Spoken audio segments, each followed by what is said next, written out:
Dream begins where the ball rolls. तर यो बल नेपालमा अहिले थन्किरहेको छ। फुटबल एउटा सपना हो, तर किन रोकिरहेको छ त यसको यात्रा? Let's talk about the truth from the ground, from the heart.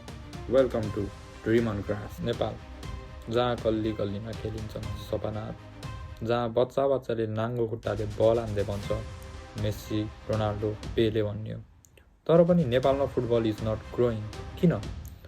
यो कुरा गर्दाखेरि सबसे फर्स्टमा आउँछ हाम्रो सर्ट डोमेस्टिक लिग, जुन कहिले हुन्छ कहिले हुँदैन, या हुन्छ या हुँदैन भन्नै सकिन्न।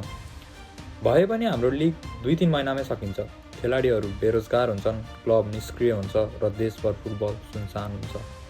अनि मेस्सी बन्छु भनेर हिँडेको खेलाडीको सपना पनि त्यही 2-3 महिनामा लिगसँगै सकिन्छ।